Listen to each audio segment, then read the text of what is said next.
High, welcome to my channel. এটা first time যে আমি কোনো টি শার্ট পেন্টিং করছি। প্রথমেই শার্টের নিচে একটা কার্ডবোর্ড নিয়ে আয়রন করে নিয়েছিলাম যাতে কাজ করতে সুবিধা হয়। এরপর রং করা শুরু হলো। ফার্স্টে একটা রাফ স্কেচ করে নিয়েছিলাম যে কি আঁকবো। যেহেতু একটু ডার্ক কালারের উপরে আমি কাজটা করছিলাম, তাই সাদাকে আমি বেস কালার হিসেবে ব্যবহার করে নিই। আস্তে আস্তে ফুল পাখি সবই আমি সাদা দিয়ে রং করে নিচ্ছিলাম। এবং তোমরা তো জানোই যে আমি সানডে সাসপেন্স বা গপমিরে ঠেকের কোনো গল্প শুনতে শুনতে কাজ করি, সেরকমই সেদিন সানডে সাসপেন্সের এই গল্পটা শুনতে শুনতে কাজ করছিলাম।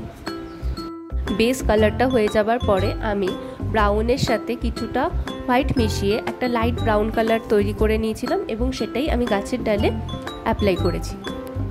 গাছের পাতাগুলো রং করার জন্য আমি ডিপ গ্রিনের সঙ্গে হোয়াইট মিশিয়ে প্রত্যেকটা গাছের পাতার রং কমপ্লিট করি।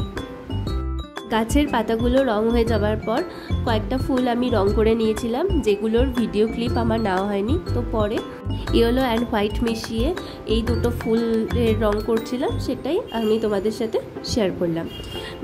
এই টি শার্ট পেন্টিং করার জন্য আমি 1 নম্বর তুলি ব্যবহার করেছি এবং অ্যাক্রেলিক কালারের সাথে কালার মিডিয়াম মিক্স করে নিয়েই কালারগুলো অ্যাপ্লাই করেছি যাতে রং করতে সুবিধা হয়।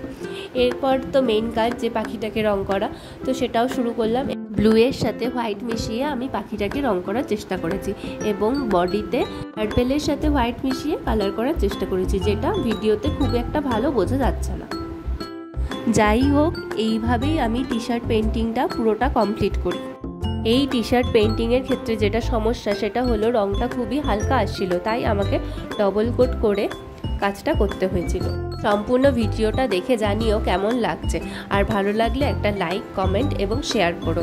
আরও কিছু জানতে চাইলে বা কোথাও বুঝতে অসুবিধা হলে আমাকে কমেন্টে জিজ্ঞাসা করতে পারো। থ্যাংক ইউ ফর ওয়াচিং, আর আজকের মতো এখানেই টাটা।